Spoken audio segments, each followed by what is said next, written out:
Hello बच्चों, मैं आपका रवि सर बोल रहा हूँ। बच्चों, आज हम व्रत से संबंधित एक प्रमेय पढ़ने जा रहे हैं।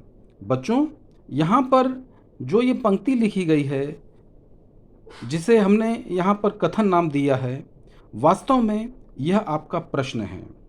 और जब परीक्षा में आपको यह प्रश्न दिया होगा, तो इस प्रश्न में कोई आकृति नहीं होगी, आपको दत्त नहीं दिया जाएगा, न ही साध्य लिखा होगा।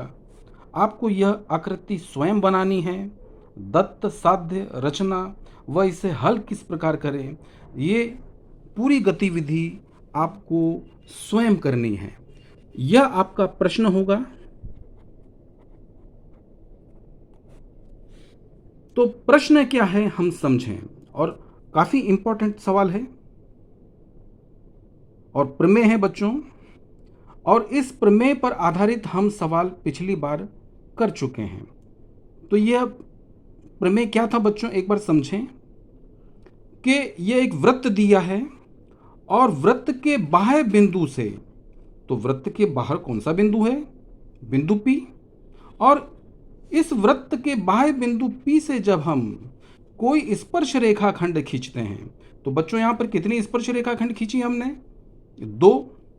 तो यह स्पर्श रेखाखंड परस्पर सर्वांग सम होते हैं। सर्वांग सम अर्थात ये दोनों स्पर्श रेखा ये सर्वांग सम होगी, बराबर होंगी।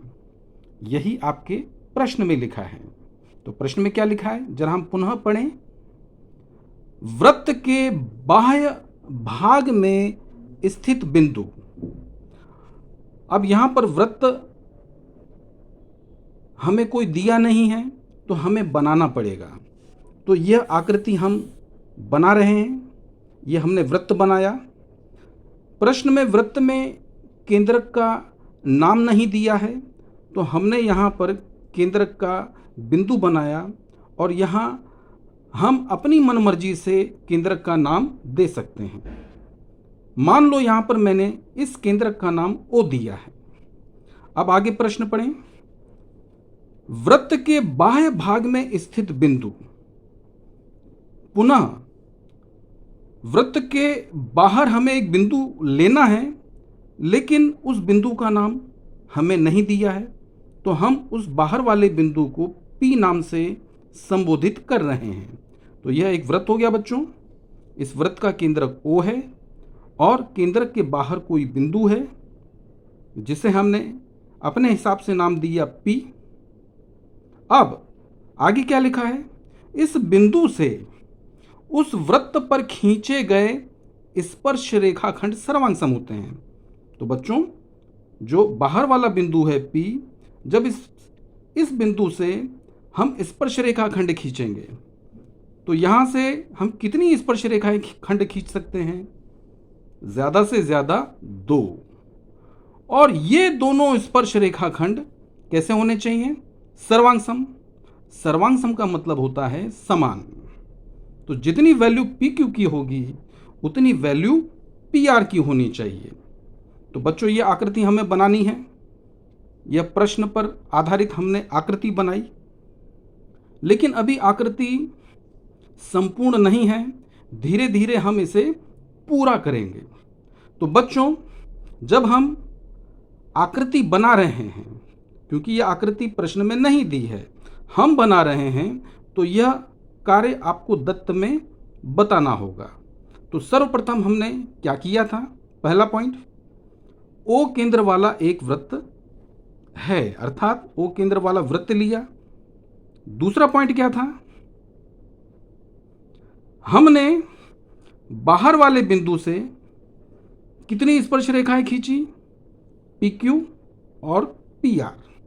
तो रेखा PQ तथा PR वृत्त की स्पर्श रेखाएं हैं, जो वृत्त पर स्थित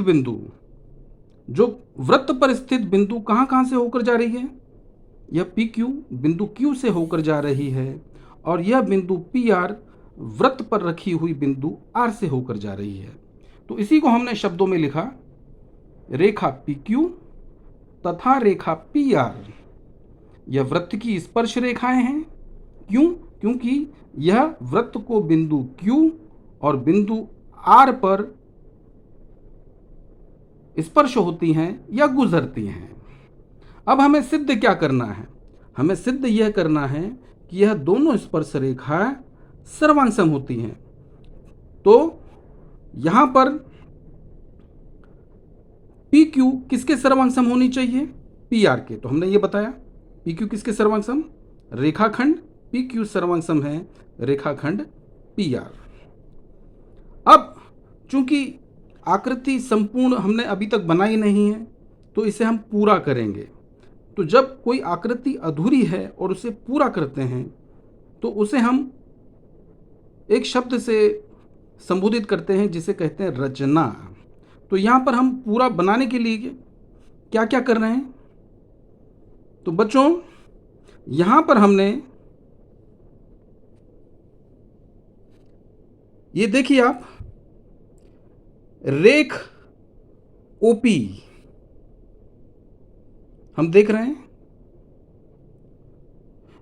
ये यहां पर गलत छपा है, ये सर्वांग सम का चिन्ह नहीं होना चाहिए, कॉमा का चिन्ह होना चाहिए। तो रेख OP और रेख OQ तथा रेख OR हमने खींचा।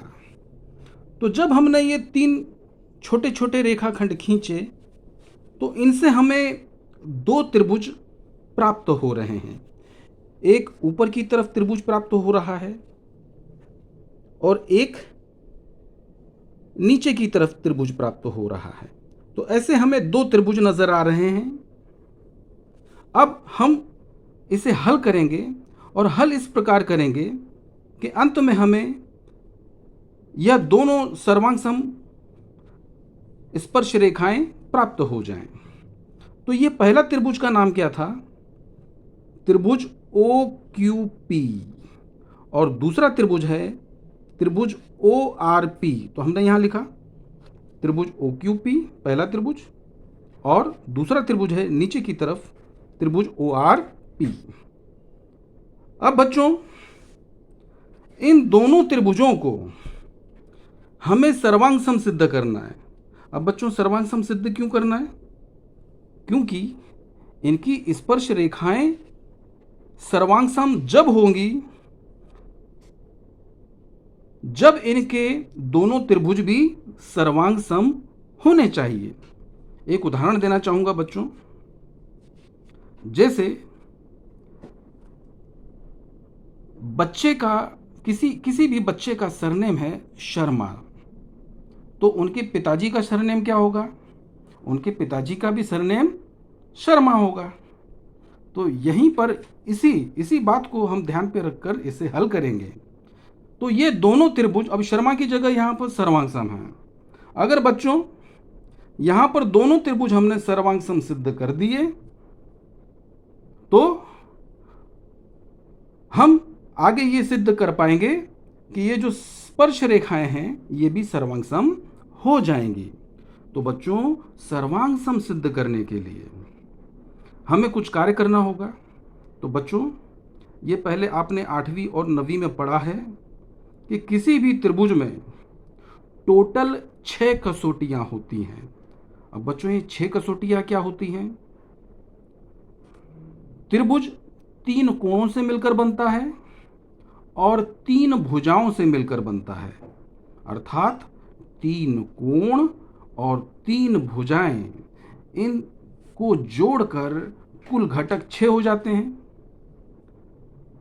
तो जब 6 घटक हो गए तो हम जान गए हैं कि त्रिभुज में कुल 6 घटक हैं, जिसे मैं 6 कसौटी भी कह सकता हूं।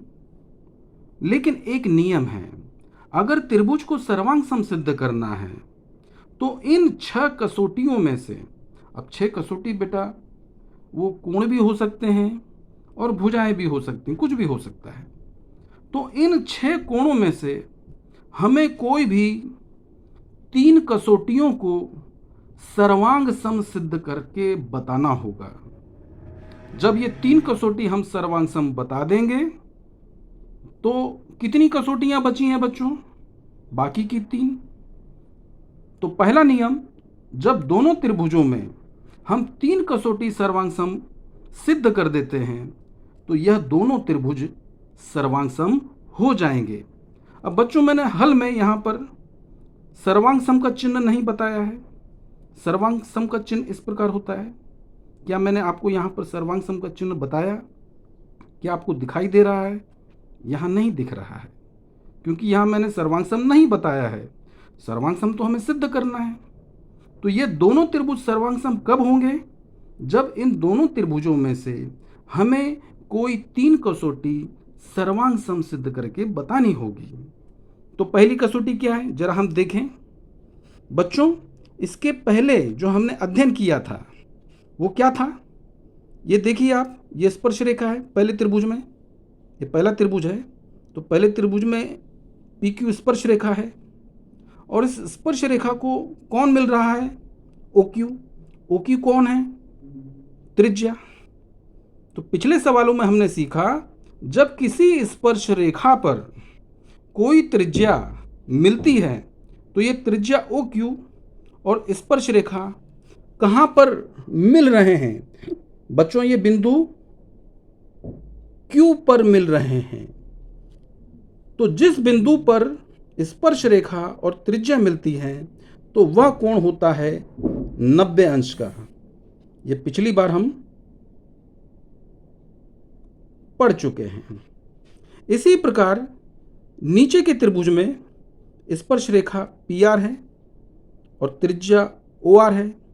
तो स्पर्श रेखा और त्रिज्या जब मिल रहे हैं, कहाँ मिल रहे हैं? बिंदु आर पे। तो यह भी क्या होगा?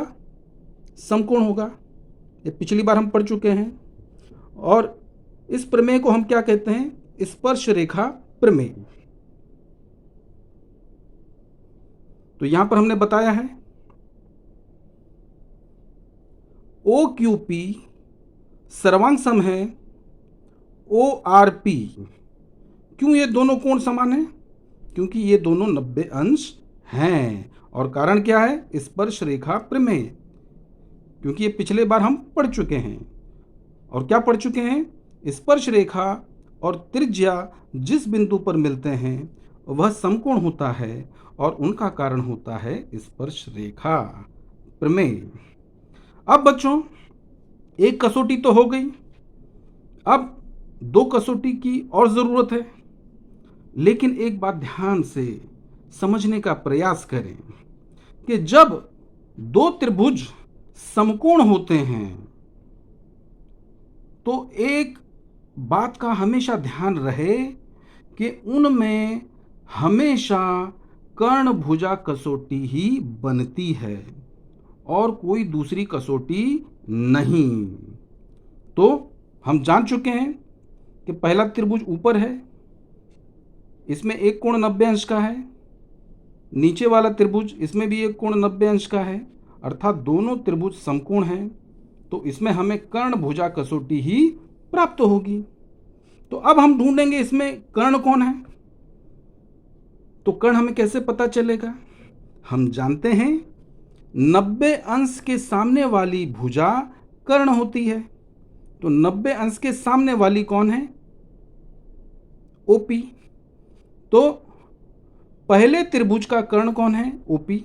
तो हमने लिखा कर्ण ओपी। अब दूसरे त्रिभुज में 90 कौन है? कोण आर।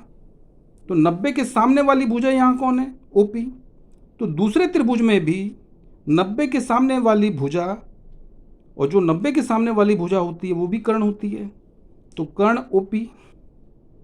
तो पहले त्रिभुज में भी कर्ण ओपी है, दूसरे त्रिभुज में भी कर्ण ओपी है, और ये कॉमन है। कॉमन को हम सामान्य भुजा कहते हैं, इसलिए ये सर्वांग सम है। तो बच्चों, अभी कर्ण भी हमें प्राप्त हो गया। अब हमें ढूंढना है भुजा, और ऐसी भुजा ढूंढनी है कि वे भी सर्वांग सम होने चाहिए। तो पहले त्रिभुज में हम देख रहे हैं, अब ये तो त्रिभुज हैं, तो पहले त्रिभुज में हम देख रहे हैं भुजा ओ क्यू, और दूसरे त्रिभुज में हम देख रहे हैं भुजा ओ आर। अब आप कहेंगे कि सर, ये पहले त्रिभुज की भुजा ओ क्यू है और दूसरे त्रिभुज की भुजा ओ आर है, ये कैसे सर्वांग सम होंगे, कैसे बराबर होंगे? तो मेरा प्रश्न ये है कि बच्चों, ये जो भुजा है त्रिभुज की है। मैं एक उदाहरण देना चाहूँगा। जैसे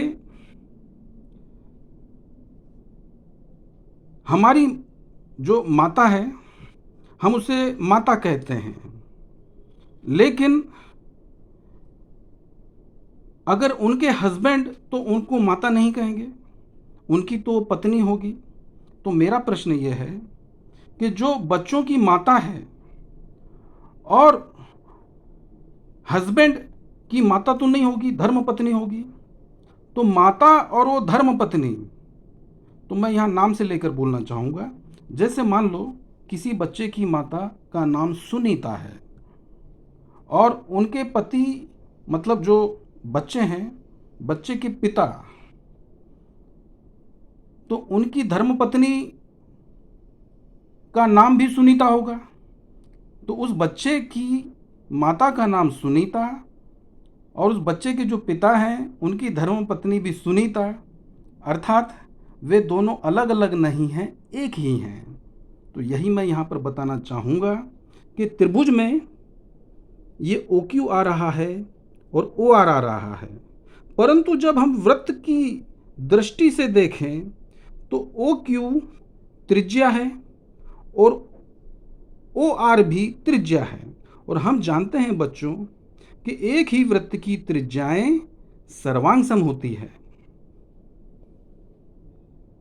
इसलिए OQ और OR भी सर्वांग सम होंगे। तो यहाँ पर मैं भुजा क्यों लिख रहा हूँ?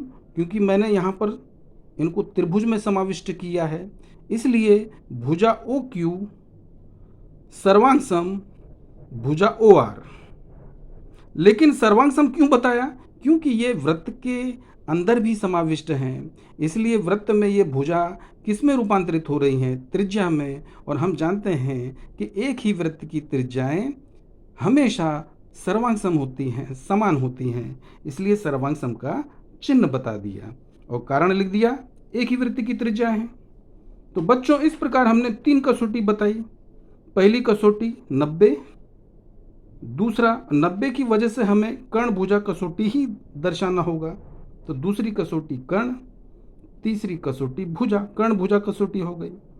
तो जब ये 3 कसौटियां हो जाती हैं तो ये ऊपर दिखाए हुए दोनों त्रिभुज अब जाकर सर्वांग सम हो जाएंगे। देखो बच्चों, पहले यहाँ सर्वांग सम थे क्या? हमने चिन्ह दिखाया था क्या? नहीं। लेकिन अब क्या?